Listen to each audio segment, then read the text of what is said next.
प्रधानमंत्री नरेंद्र मोदी ने नव वर्ष पर देशवासियों को महंगाई का एक बार फिर से जोरदार झटका दिया है। जीएसटी की जो कीमतें हैं उसे बढ़ा दी गई है और हर चीज़ों पर अब जीएसटी की जो कीमत 6% था वो 12% आपको देना पड़ेगा, जिसको लेकर आज कांग्रेस ने पूरे देश में प्रेस वार्ता कर ये जानकारी दी। पूरे देश के हर राज्यों में आज प्रेस वार्ता की गई है। वहीं कांग्रेस के राष्ट्रीय प्रवक्ता और सांसद डॉक्टर सैयद नासिर हुसैन ने भी आज पटना के कांग्रेस सदाकत आश्रम में प्रेस कॉन्फ्रेंस कर सीधे तौर पर प्रधानमंत्री नरेंद्र मोदी पर हमला किया और कहा है, एक एक चीज़ों का उन्होंने ब्यौरा दिया है, बताया है कि किस तरीके से महंगाई है। अगर आपको अभी 5 राज्यों में चुनाव है, इसलिए जो रेमेंट्स के कपड़े की जो कीमतें हैं उसमें बढ़ोतरी नहीं की गई है, लेकिन सारे चीज़ों में बढ़ोतरी की गई है। अगर जैसे ही 5 राज्यों में बीजेपी चुनाव हारती है तो उसके बाद जो है जो कपड़ों की कीमत है उसमें भी बढ़ोतरी कर दी गई है। जो ऑनलाइन शॉपिंग करते हैं उसके लिए भी अब महंगा कर दिया गया है।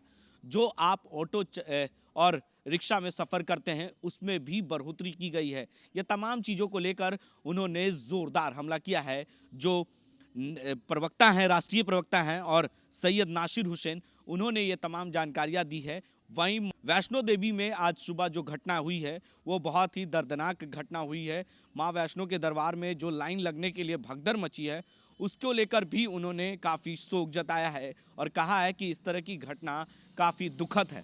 ये तमाम चीज़ें जानकारी जो सैयद नासिर हुसैन हैं उन्होंने दिया है। क्या कुछ कह रहे हैं वो हम अपने दर्शकों को सुनाते हैं कि किस तरीके से नरेंद्र मोदी पर हमला करते हुए क्या कुछ कह रहे हैं। पहली तारीख को पूरे देशवासियों को मोदी जी के तरफ से जो एक उपहार दिया गया, जो एक गिफ्ट दिया गया, उसको हम लोगों को लगा के हम लोगों को पूरे देश भर में प्रेस कॉन्फ्रेंसेस करना चाहिए, लोगों तक अपनी भी बात पहुंचाना चाहिए और ये मोदी जी ने जो उपहार दिया है, जो गिफ्ट दिया है, इसके बारे में भी लोगों के सामने अपनी बात रखना चाहिए। आज सिर्फ पटना में नहीं, पूरे देश के जितने भी स्टेट्स हैं, स्टेट कैपिटल्स में हम लोग प्रेस कॉन्फ्रेंसेस कर रहे हैं, क्योंकि आज जो जीएसटी को लेके जो इतना बड़ा डिसीजन देश की सरकार ली है उसको हम लोगों को लगा कि आप तमाम लोगों के सामने रखना है।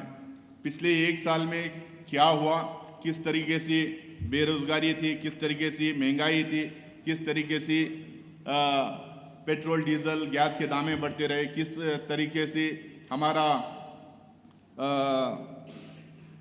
हर पदार्थ जो हम लोग इस्तेमाल करते हैं हर चीज़ में जो महंगाई चलती रही, महंगाई को लेके हम लोगों ने सदन में भी डिस्कशन की मांग की।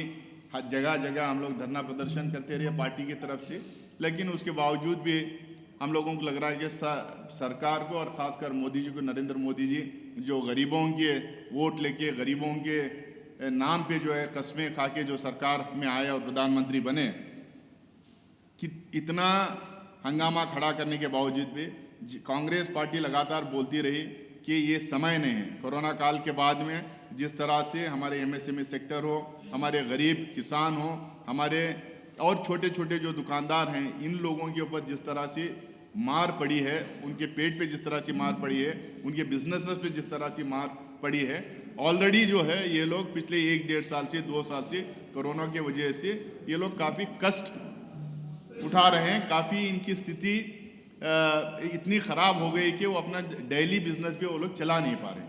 तो ऐसे टाइम पे जीएसटी बढ़ाना, ऐसे टाइम पे फिर उनके ऊपर मार पे मार उनके बिजनेसेस पे हो, उनकी निजी ज़िंदगी पे हो देते रहना, ये ठीक नहीं है करके कांग्रेस पार्टी लगातार बोलते रही, आवाज़ उठाते रही।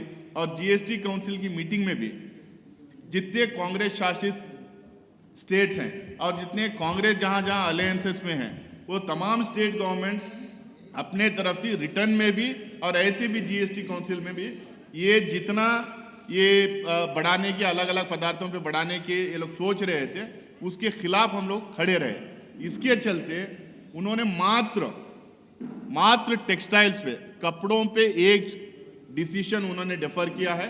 बाकी के तमाम पदार्थों पे जो है उन्होंने 5% से कहीं 10%, 6% से कहीं 12% उन्होंने टैक्स बढ़ाया है, जीएसटी टैक्स बढ़ाया है। इसके बारे में क्या ये गिफ्ट है, किस तरीके से इन्होंने अलग अलग पदार्थों पे अपना टैक्स बढ़ाया है, ये बात आपके थ्रू हम सारी जनता तक इस बात को पहुंचाना चाह रहे थे, इसीलिए आप लोगों को कष्ट देके आज 1 तारीख को यहाँ पे न्यू ईयर के दिन भी तो आज जो वैष्णो देवी में जो घटना घटी है उसमें जो 13-14 लोगों की मृत्यु हुई है वो बड़े बेहद दुखद का हम तमाम लोगों को एक दुखद का संदेश है, वो भी 1 तारीख को हम लोगों को सवेरे सवेरे मिला। उन तमाम लोगों को श्रद्धांजलि अर्पित करते हुए मैं अपनी बात स्टार्ट करता हूं। और तो आपने साफ तौर से सुना कि किस तरीके से उन्होंने जोरदार हमला किया है और सीधे तौर पर कहा है कि आगे आने वाले जो इस साल 2022 में लगातार कांग्रेस जो है इसको लेकर अब आंदोलन करेगी और महंगाई इन्हें कम करना होगा। मोदी है तो मुमकिन है, ये कहना उन्हीं का था, लेकिन अब हम लोग सीधे यानी कांग्रेस सीधे तौर पर कह रही है कि मोदी है तो महंगाई है। तमाम चीज़ों की कीमत बढ़ चुकी है, चाहे वो रसोई गैस की कीमत हो, पेट्रोल की कीमत हो या खाने पीने की सामग्रियां हो, तमाम चीज़ों की जो कीमतें बढ़ी हैं और अब जीएसटी जो है वो बढ़ा दी गई है, उसको लेकर इन्होंने सीधे तौर पर हमला किया। तमाम अपडेट्स के लिए आप बने रहे 10 न्यूज़ के साथ और देखते रहें 10 news. Bunty jewellers and brothers, Anishabad opposite Lal Mandir की तरफ से मैरी क्रिसमस और नए साल की बधाई। और नए साल में हमारे यहाँ हर एक खरीद पे कुछ न कुछ उपहार आप निश्चित पाएँ। Please come. हैप्पी क्रिसमस, नव वर्ष का शुभकामना देता हूँ। बालवाड़ी केंद्र द्वारा गरीब बच्चा महादलित टोला में शिक्षा मुफ्त देने का काम करता हूँ। स्कूलों से जो वंचित बच्चे हैं जो स्कूल से नहीं जुड़ा है उनको बालवाड़ी केंद्र खोल करके उनको सिखाने का काम करते हैं। और हमारी जहाँ तक बालवाड़ी देशवासियों के लिए बहुत बहुत शुभकामना है जो बालवाड़ी केंद्र में लोगों ने मदद पहुँचाने का काम कर रहे हैं और हम समाज के बीच में जा करके शिक्षा के प्रति उजागर काम कर रहे हैं।